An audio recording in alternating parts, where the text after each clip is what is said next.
Hey everybody, JJ here. Welcome back for another Wednesday of Zoom networking. Today's call, we're a little bit earlier than usual.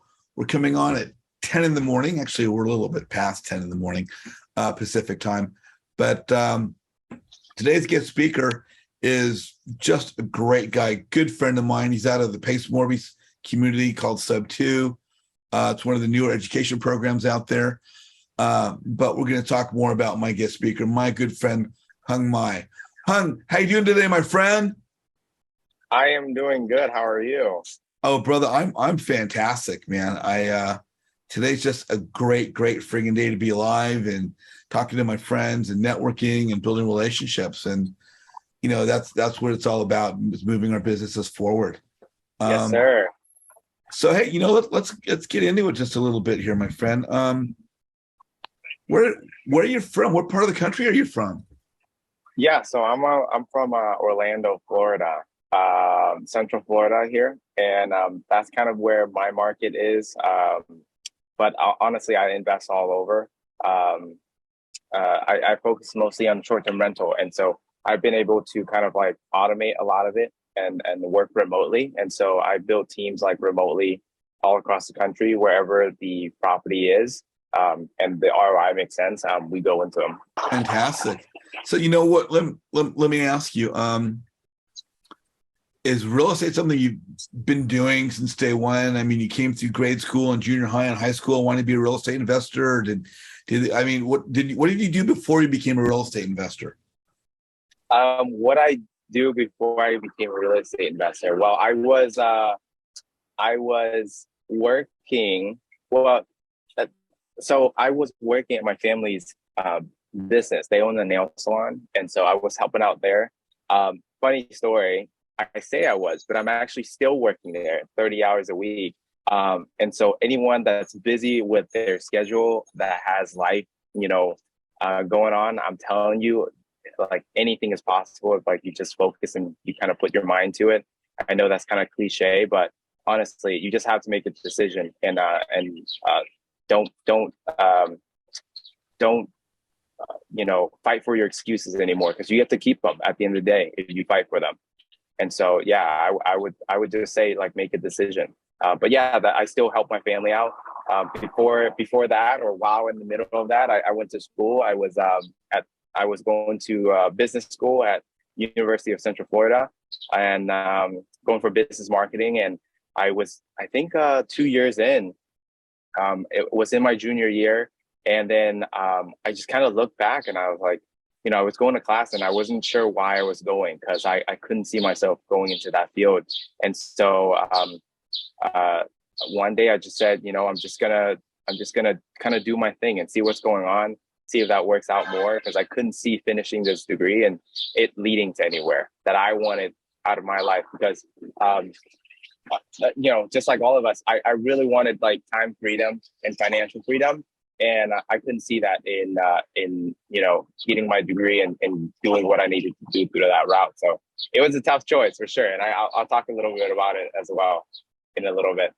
Yeah, no, that most definitely. We definitely want to hear that. Let me ask you, how did you come into becoming a real estate investor? I know that you're in the Sub 2 community. Did those things happen at the same time? Did you get into real estate and then get into Sub 2? What That's a was your great journey? question. Yeah, that's a great question. Also, is it a little loud for you guys? Because I know I'm in the front area of a coffee shop right now and cars are driving by. So You're good. is it too loud? No, you're Okay. perfect. You're Okay, perfect. perfect. Perfect. Yeah. So I got started in real estate kind of by accident. My family has accumulated like properties and a portfolio of about like 8 to 10 properties, and I've kind of been managing it for them. And basically, there was this one that wasn't renting out for like 2 3 months, so it was basically bleeding, right? Like, so I went and contacted a good friend of mine that I had met at a Tony Robbins event. And I remember they mentioned that they were doing short-term rental. So basically, I reached out to him, said, is this a good property that it would do well? And he says, yes, but you're going to need $10,000.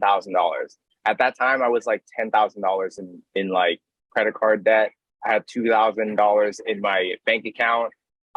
Wasn't so I was not financially there to make that commitment, and so I was kind of scared because I was like, what if I put all this money in and it doesn't work out? Like no one rents it. So uh, I basically at the same time, my two roommates that I was staying with, they moved out of our apartment early on, and like 2 months early before the lease end. So I basically took over their two rooms and tried it out there first. And long story short, within 3 or 4 days that the listing was on there, I got like maybe 6 weeks of bookings, which equal to about $5,000. And that was like, I was like, whoa, there's something there. Because at the time, my thought was maybe I'll supplement it so that way maybe I'll just pay a couple more, a couple $100 and I can stay there and I don't have to move back home. And so I was like, this is amazing. There's something here. So but Monday morning, I got a call from the front office of the apartment saying that, did I put up those listings? And I was like, yes. Like, what's the problem? And they said the problem was you can't do Airbnb here. So basically, I had to shut it down, and I never got to see any of that $5,000 at all. But it gave me the proof of concept I needed to go into the house, and so started from there. And basically, that was February, March of 2021, and now we have about 8 properties under management. Just closed on my first sub 2 about a month ago, and I have 4 in escrow right now. Wow, I love to hear that. Yeah. So, starting out with that part of your journey, then how did you find out about sub 2? What led you into sub 2? Sub 2. I was learning about like real estate. I was at the same time kind of doing wholesaling, trying wholesaling. I had no idea what I was doing. I was probably like a chicken running without its head, So I saw a friend of mine posting about creative finance, sub 2s, and it was actually like a good friend of mine named Miles Barrio, and I asked him, hey, like, you're in this group where you're learning it from, and he shared with me, it was through Pace Morby. So I look him up, and I asked him like, hey, how much was it? And thank goodness he didn't tell me, because if he told me what the price tag was, I probably would never have booked the call. So I went and did my own research, and I found the link, and I booked the call, and basically the rest is history. But it was I told her, like I said, hey, I have $2,000 right now, and you're wanting $8,000 all at once, and I don't have. So I said, this is a creative finance course. Is there any way you can give me terms, give me payments on this? She's like, yes, we can do that. So that's how I got started in it, and it's been the best investment I've ever made in my life, for sure, hands down. And really, honestly, it's really not just like in sub 2 in general. Like, this is you investing into yourself. Like, it's been the best investment ever. Anything that I do for myself has always return and ROI. Maybe not monetary, but maybe emotionally or through relationship that has been just priceless. And really, that's how you should think of it. Like, I think a lot of people are so scared of they're so scared of investing into themselves, but when they're paying their yearly tuition at a college for $10,000, $15,000, $20,000 a semester, it's perfectly okay, and going into student debt. But you're so afraid to bet onto yourself that you're not willing to spend $5,000 or $10,000 or whatever the case may be on yourself. Yeah, no, you are so right. I know there's a lot of education programs out there, and they all have a price tag, and they can be pretty pricey. I remember when I got in, one of the people that I encountered early on said that one of the key aspects of any program is not so much the education. Some of that education can be acquired from the public library. Some can be acquired from Google, Bigger Pockets. So there's free venues like that. But that the real gold comes from the relationships in the community which you're a part of. And you had mentioned, you had touched on that. My group's a networking group. It's all about networking. I wanted to ask you just for a second, as with your success and maybe as some gold nuggets you could throw out to some of the newer investors. What, from your standpoint, what's the importance of networking for your own success or for that of the new, much less the experienced real estate investor? Yeah, I mean, for sure. I feel like that's really been my strength is have been connecting with just the right people. And really, we say connecting, but I don't think that should be the word that you're aiming for. It should really be about making friends. Like, you go into a room, you want to be the guy or the gal to really shake those hands and make friends with people, to see how can you add value to what they're doing, right? Like, dig a little to see what kind of problems that they're having in their business right now or in their life right now that you can add value. And you can't connect them to someone that's already in your network or in your life that you can add value to them and connect it to. Because while you do that, just by introducing those two people, you've created this kind of like I can't say the word. If you know the word, say it for me. But reciprocity. Yes, reciprocity. It's that they want to repay you back, right? And so when you do something good for others, they want to repay you back. And the major thing about it is you don't take it. You don't cash in on it. You go and you take that new kind of like connection, not contact. It's like that value that they want to reciprocate to you, right? For adding that value to you. Don't take that first one. Take that first, like, returning the favor. Take that first favor and give it to someone else. Take that first favor and add it to someone else that you've networked with, that you're trying to connect with, and marry the two again, right? And you just keep doing that, because now you're adding so much value that eventually they're going to want to do something in return for you just by you doing that, by you not even asking for it. And if you don't, what happens when, let's say you're trying to do someone a favor and they don't want it? You feel like there's like this tugging feeling inside of your heart, inside of your chest, right? You're like, I need to give back. I don't like being owed, right? And so it's the same thing. And that's really the biggest thing I can tell, is that when you go into a room, don't try and connect because that's like giving someone like a business card. No one remembers it. And they throw it in the trash the second they get home, right? Or they lose it. Just be a friend and go for the numbers. People nowadays, they'll go and they'll ask for like Instagram or social media. Go straight for the numbers. Hey, what's your phone number? Because the thing is, when you become friends with those type of people, you automatically can reach out to them whenever they need. Remember, it's like, for your friends, you're willing to do much more than if you were just to kind of meet someone that you've connected with, right? So if you become friends with someone, you can just hit them up like late at night, 9 o'clock, 10 o'clock at night, and they'll still answer your text or your phone number. And that's what you want to do, is be friends. Well, and I'm sorry if I ranted, but I'm so passionate about this subject, because that's really my superpower. You're completely good.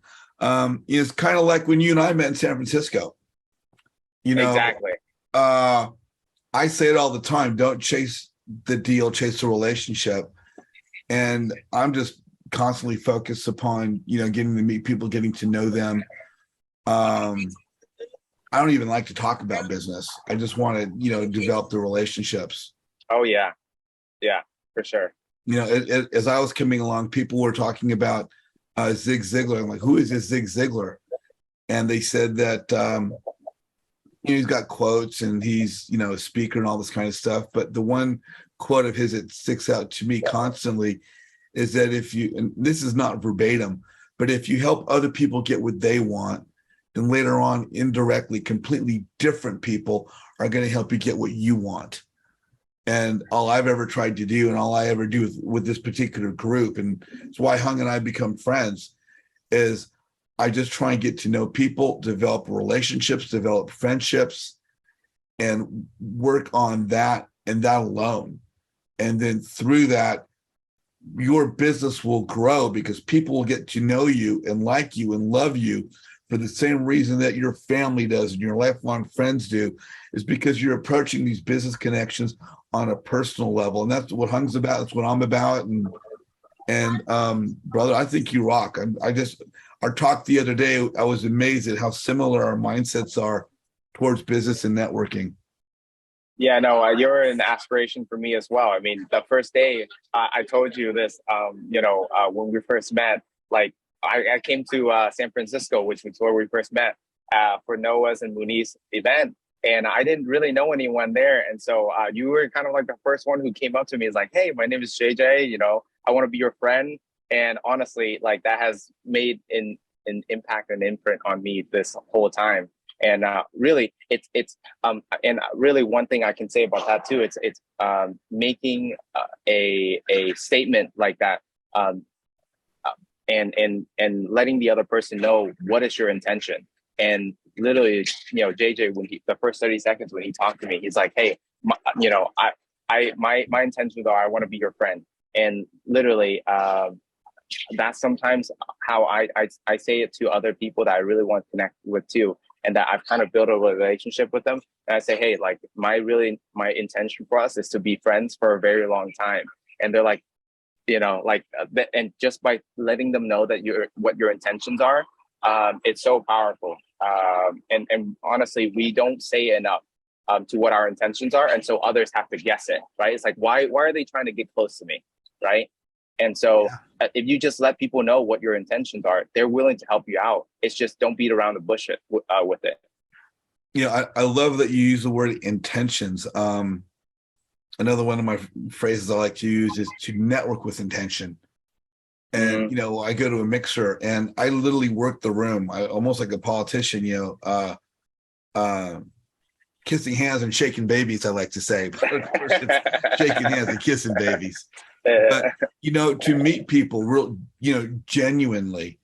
And, I hear it all the time, what's the catch? I'm like, there's no catch. It's if we don't build our business on the foundation of real relationships, so we don't have a business. Right. Because this is not an industry that we can do by ourselves. Right. So, no, exactly. 100%. Be able to do anything that I'm doing right now without the relationship that's in my life right now. So now, how has this impacted your family now? How do they see you? Were they supportive of your real estate in the beginning, and how do they see it now? Support is an interesting word. I mean, I come from a very Asian household. They would like me to go to school, get good grades, and get a diploma for them. Thank goodness, at least my little brother have done that for them. So hopefully that's enough for them. But no, I mean, it was definitely challenging. They did not support a lot of the businesses that I do, and probably for good reasons. They're being a good parent. They're like, what the hell is this kid doing, spending all this time starting all these businesses, and it's not working out? Like this kid is going to be a bum. No parent want to see that. So I totally get that, in retrospect, obviously. But yeah, no, it was very challenging. I mean, one of my first business I was selling, like, it was a kind of like an energy drink company.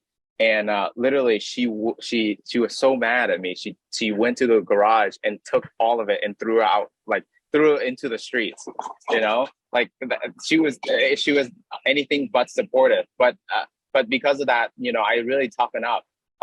Even with the whole dropping out at my university, I just felt like it wasn't the right it wasn't the right vehicle for me, the right direction for me to go. So I gave myself, 2 years. I gave myself 2 years that, hey, within 2 years, if this thing doesn't work out, I'm going to go back to school. And so for the next 2 semesters, I didn't tell my parents that I dropped out. I left the house just like I was going to school.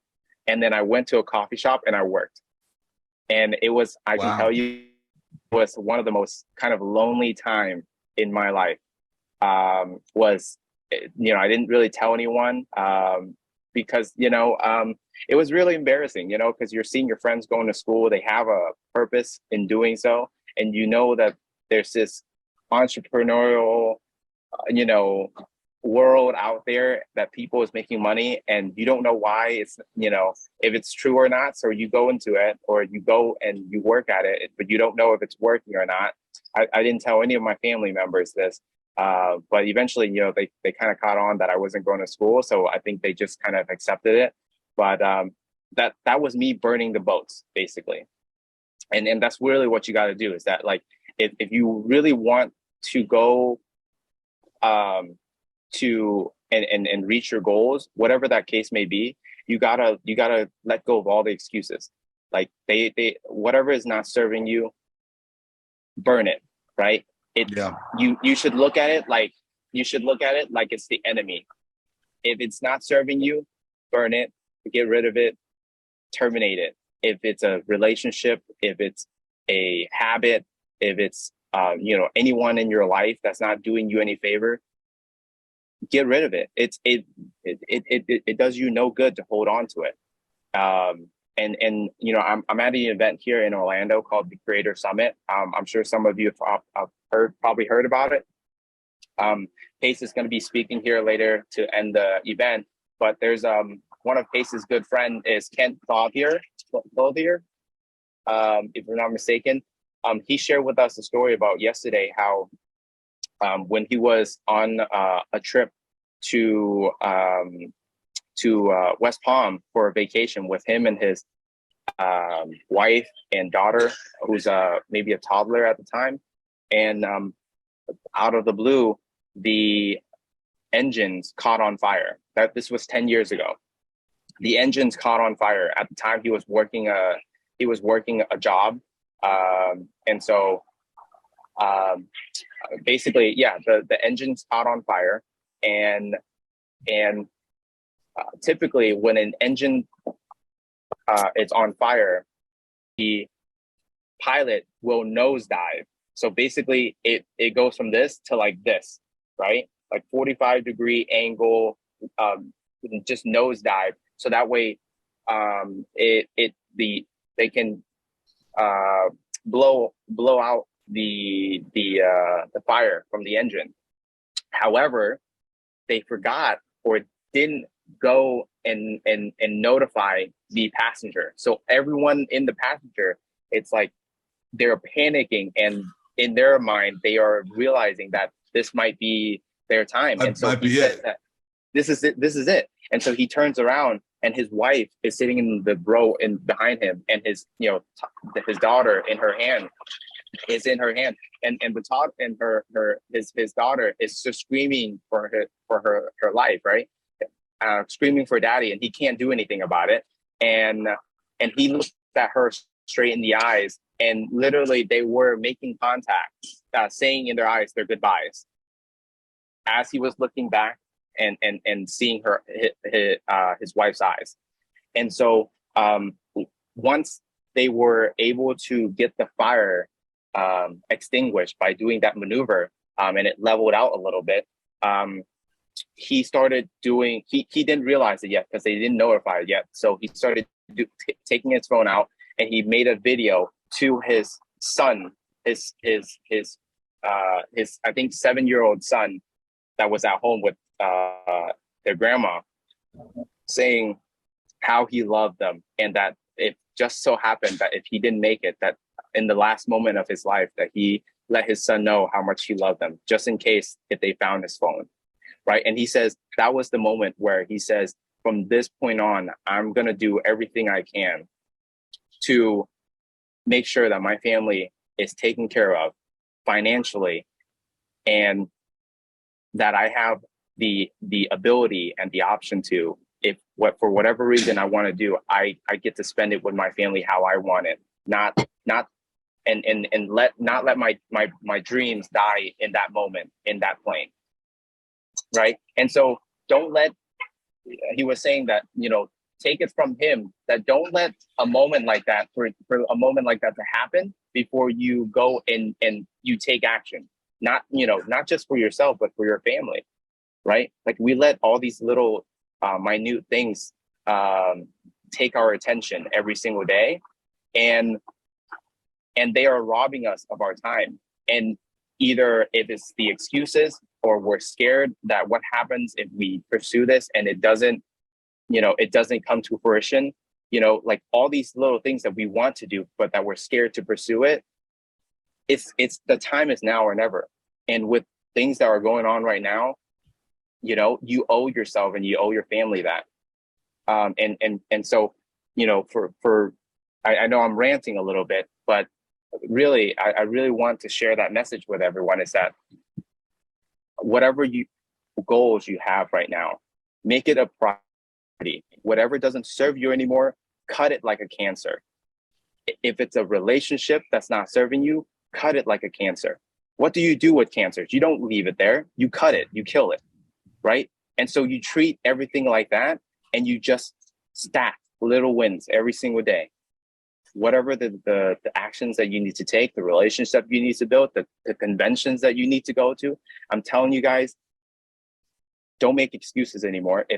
I'm telling you, if I've been to about 4 or 5 conventions already this year, and it's kind of like the gym. It's like you have things going on, but then you're like, I don't know if I should go to it, right? I don't know if I should go to it. But every time you go to the gym, you kind of make excuses on whether you should or shouldn't go. But you realize after every time you get out, you're always like, wow, that was amazing. You never dread leaving the gym, right? You only dread going into it. But when you come out, you're always like, I'm glad I went. It's the same thing with convention. It's the same thing with traveling to these networking events. You second guess to think that, should I invest this money into this convention or this mastermind or this whatever?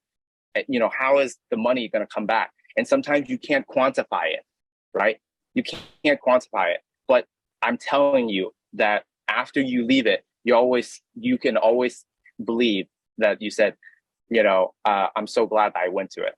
And I'll give you a good example. I just went to Houston. I bought a VIP ticket for like, $1,200 for 2 days. And I was only able to be there for 1 day because I forgot that my good friend's wedding was on the same weekend on a Saturday. So I was only able to stay for 1 night.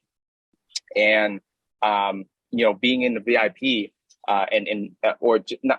it's not even matter about the VIP, but being just there for 1 night, I was able to meet a gentleman at the bar, guys, who, and I posted about this in sub 2, that just sold his portfolio of assets, and he needs to allocate $650,000 within the end of the week, by the end of this month.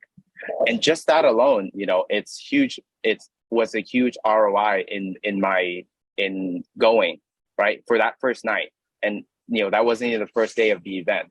And so, things like that happen when you kind of go to kind of set the intention to build relationships and stuff like that. That's awesome. Yeah. It's so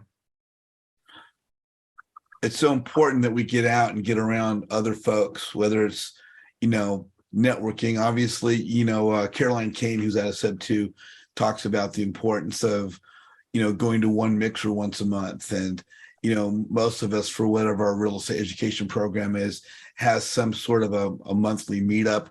And if not that, through our local RIAs for whatever community we belong to. But the importance of getting out, meeting other people. And of course, what I talk about is the importance of using social media to market ourselves and build those relationships. So, and I think, you're amazing. You're right on target. It's been awesome to have you on and talking about your story. What's the future hold for you? I mean, what are you looking to go into, commercial, multifamily? Are you going to be looking to stay in Florida by your family? Probably be staying close to your family, I would imagine. But do you have anything like 5 years out, or what's some of your thoughts towards where you'll be going with this? Yeah, for sure. I would say, I to be honest, I haven't really thought out like 5 years in advance or anything like that.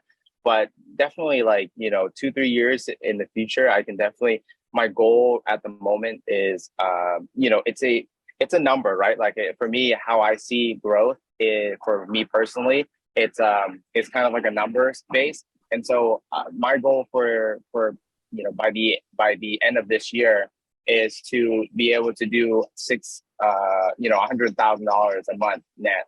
I really don't know what I do gross, but I only see the net because I see a lot of people, they talk about the gross, but I don't know what their net is. And so I like to just go straight for net profit, and that's the thing that you can see, that's the thing that you can touch, and that's the thing that kind of like what I can measure. And that probably is looking anywhere between 25 to 50 doors.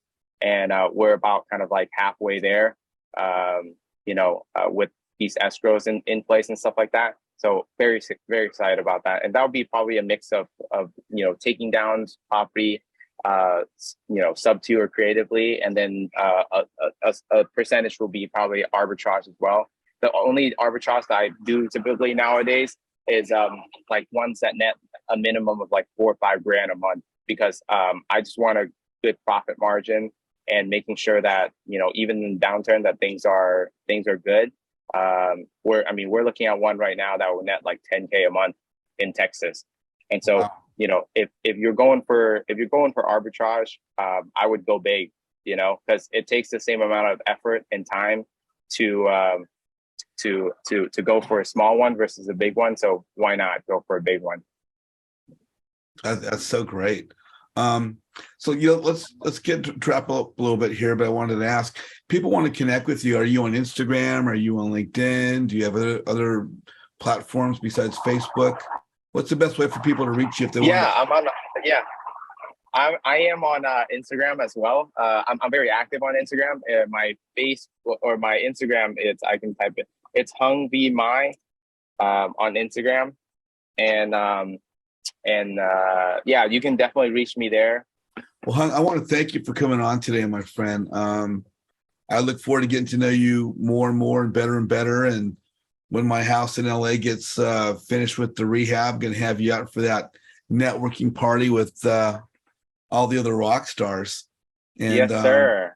again, it's a pleasure to call you my friend, a pleasure to know you. And, just in closing, really quick, I wanted to touch again, we talked about in the beginning, what is the importance for networking for the new investor? What key role does that play for someone's business? I think it's super essential. I mean, it's probably the lifeblood of my business. It's networking and just building relationships with those our same industries. And yeah, I read this book called Who Not How, and that book has really changed my perspective on how I do things. A lot of, even back in high school, I've always been the guy who I needed to do everything by myself to be able to, like, say I can do it, right? But in life, that's not how it works. Yes, there you go. Exactly, Allison. Um, that's not how life works. It's if you need help, just reach out to people. And that's really the main thing as well. That I really want to touch base on is to tie in with that is you got to learn a skill, right? You can't just connect to connect. I think all of us should go and hone in a skill, so that way you can add value to those people that you're trying to connect with and build relationship with. Because if you don't have a set that you can provide value with, it's very hard to just build network to build network, right? And so for my example, I really focus on the short-term rental aspect of things. And I don't look at that as the end all be all. I look at short-term rental as my bridge to building relationship. There you go. There you go. Well, my friend, I'm gonna say thank you. I got these guys doing work over here in the rest of the house. It's telling you. I hope you guys can hear that noise. No, you're good. We don't hear anything. Perfect. Good. So, again, thank you so much. If you guys are watching the presentation on YouTube now, please like Hung's presentation. Please put comments down there on YouTube, and subscribe to my YouTube channel, Flip Side Up with JJ. You could follow me at jjzizian.com for my website. I've got networkingwithjj.com if you're interested in the networking aspect. And look for our Facebook group and come join us, come hang out with us, come network with us, build relationships, build your business. This is the place to be. Behalf of Hung and myself, love you guys. See y'all soon. Later, guys. Thank you so much.